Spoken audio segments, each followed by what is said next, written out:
nous avons identifié des risques. Que faire de l'ensemble de ces risques, de l'ensemble de ces dangers et de ces risques?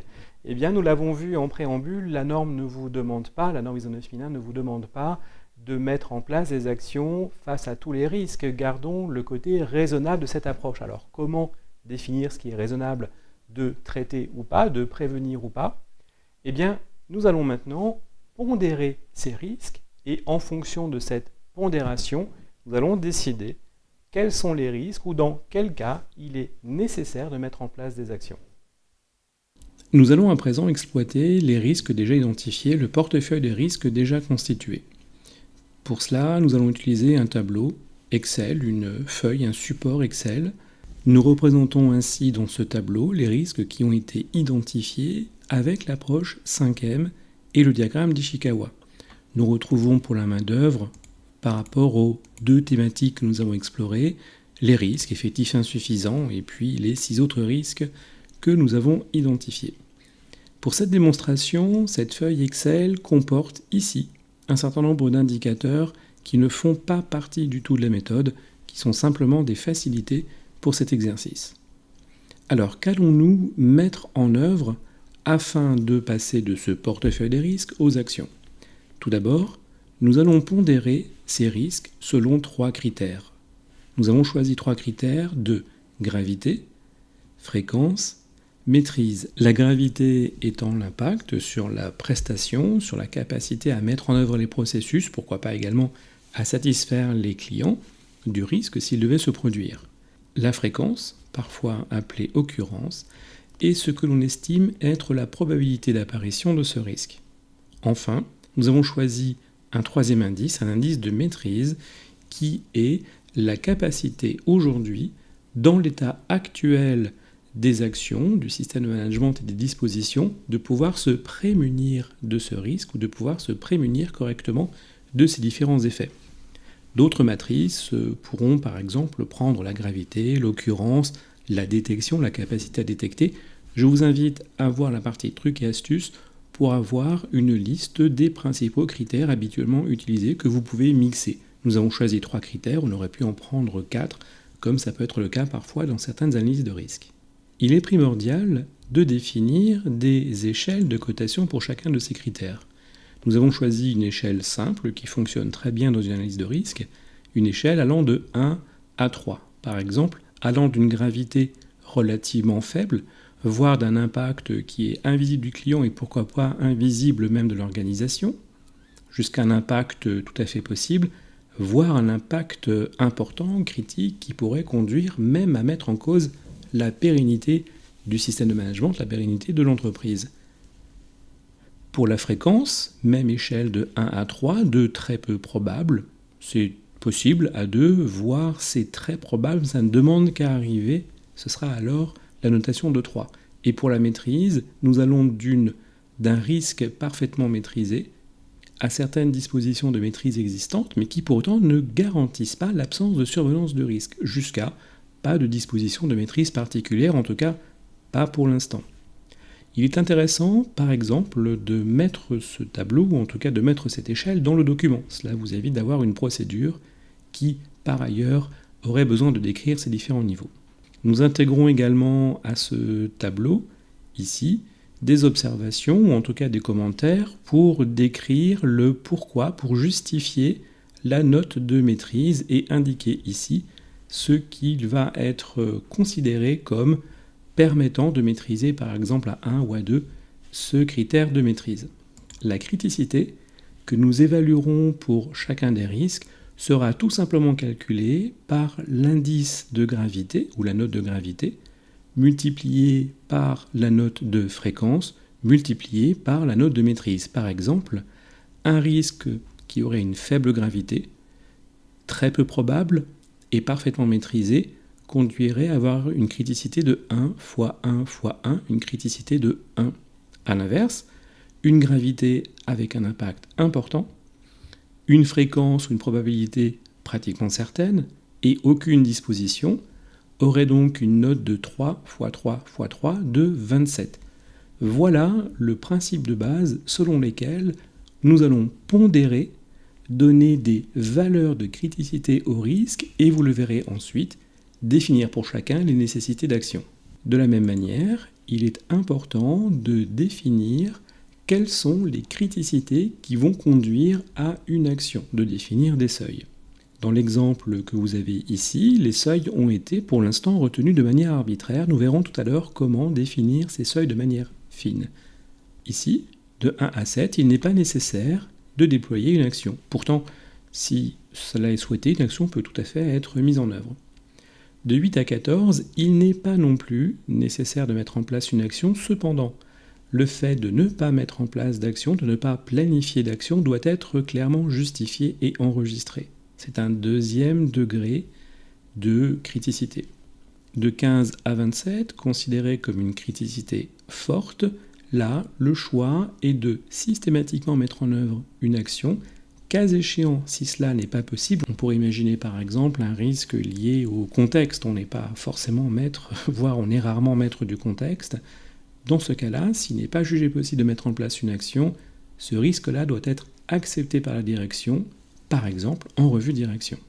Si une action est planifiée, elle sera donc enregistrée ici, en termes d'action au regard du risque. Éventuellement, elle sera numérotée, ce qui permettra d'avoir un lien avec son enregistrement dans le plan d'action. Dernier point important, lors de la planification d'une action, on va également mesurer quel sera l'impact sur l'un ou sur plusieurs des critères de cotation de la criticité pour identifier la criticité résultante. Imaginons que le même groupe de travail se réunisse dans un second temps pour faire cette cotation. Aux effectifs insuffisants, par exemple, le choix est donné d'une gravité de 3. Effectivement, l'impact d'effectifs insuffisants, l'arrêt d'une production peut être majeur. Ça n'est jamais arrivé, la fréquence va être à 1. La maîtrise à 1 parce qu'il y a des dispositions. On imaginerait, par exemple dans cette entreprise, une réunion chaque mois qui permet de faire un point complet sur les encours, sur les productions passées, les productions futures, afin d'ajuster précisément les effectifs. C'est à ce stade que les différents participants vont, en fonction de leur expérience, choisir, affiner cette cotation. Au passage, nous avons retenu une note de 1, 2, 3 qui nous permet un calcul simple et vous verrez déjà une analyse relativement fine. Les notes peuvent être adaptées 1, 3, 5, elles peuvent être sur 4 niveaux, 1, 3, 5, 10, il existe encore d'autres combinaisons possibles. Poursuivons la démonstration, les absences non anticipées à présent, nous sommes sur une note de 4. Le commentaire est que ça arrive parfois, voilà, pas tellement la peine d'aller plus loin. Abordons à présent le turnover important. Là, les participants ont jugé qu'une gravité de 2 était déjà suffisante. En revanche, peut être par vécu, la fréquence est probable à certaines. 3. La maîtrise n'existe pas aujourd'hui, il n'y a pas de disposition particulière, elle est de 3. Ce qui nous conduit à une criticité de 18, avec éventuellement un commentaire et donc une action. Là, par exemple, l'action est d'interroger les motifs des partants et d'identifier les actions de fidélisation possibles ou pas, fidélisation du personnel. Bien évidemment, ce ne serait pas tout à fait suffisant. Connaissant les causes grâce à cette action, probablement, on peut imaginer que d'autres actions seraient alors planifiées ou d'autres décisions seraient prises pour réduire ce turnover. Ce qui est important, d'une part, c'est d'enregistrer cette action, de la reporter dans le plan d'action si dans le système de management il y a un deuxième plan d'action ou un plan d'action général. Ensuite, d'identifier sur quel point, sur quels critères va apporter l'amélioration. Par exemple, identifier les motifs des partants et, on l'a dit très certainement, mettre en place d'autres actions, va conduire certainement à réduire la fréquence et certainement à améliorer la maîtrise. Donc, passer un risque d'un critère, d'un niveau de criticité de 18 à un niveau de criticité de 8. Et puis comme ça, d'autres actions peuvent être prises. On voit par exemple ici qu'une action a été planifiée malgré un indice de criticité de 4. Bien évidemment, si vous avez à l'idée des actions ou si des actions sont en cours, n'hésitez pas à les planifier pour autant. Voilà. Nous avons également ici une action face à un risque qui est dans la tranche plutôt moyenne, un risque à 9. pour lequel le risque a été accepté. Le seul cas qui n'est pas représenté dans cette matrice serait le cas d'une action qui ne serait pas ponctuelle, mais qui serait une action de surveillance, qui serait une surveillance du bon fonctionnement de dispositions permettant de prévenir les risques. On retrouve donc dans certains systèmes de management, surtout dans les systèmes de management à vocation environnementale, une notion de plan d'action et une notion de plan de surveillance. Si l'on surveille les dispositions en place, donc on ajoute à la gestion des risques. Comment affiner ici cette analyse et cette définition des niveaux de cotation qui vont donner lieu à des décisions ou à des actions? Et bien pour cela, une manière assez simple est de faire une synthèse, on la retrouve ici dans le deuxième onglet, et de faire une synthèse de la répartition des risques. Certes, elle a peu d'intérêt dans l'exemple que l'on vous présente ici, puisqu'on a identifié 6 risques en tout et pour tout. Néanmoins, il est intéressant de voir comment ces risques se répartissent entre un minimum et un maximum. Pourquoi pas d'ailleurs de suivre le total des risques, de suivre la moyenne de criticité. Par exemple ici, la criticité moyenne de l'ensemble des risques est à 8. 8 sur un maximum de 27, ça semble déjà tout à fait raisonnable.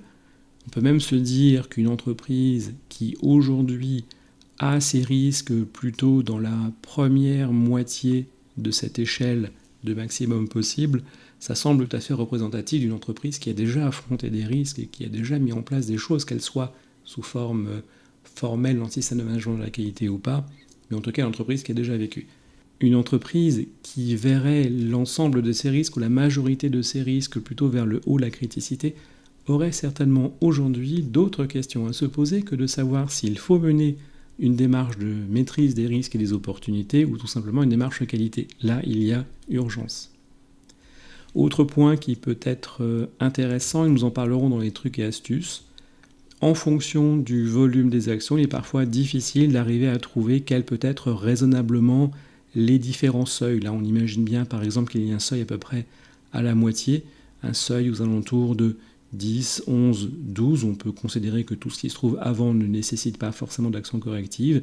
Peut-être qu'à partir du seuil de 19, c'est là où il est intéressant de rendre obligatoire les actions. Mais il est également possible, en fonction de certains indices, de rajouter des coefficients.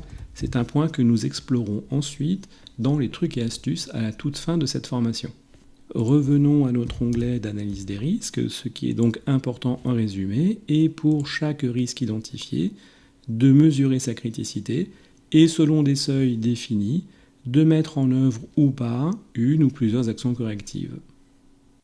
Voilà, la maîtrise des risques prend maintenant toute son importance. Nous avons les risques, leur pondération et les actions qui vont permettre de réduire la criticité d'un certain nombre de ces risques.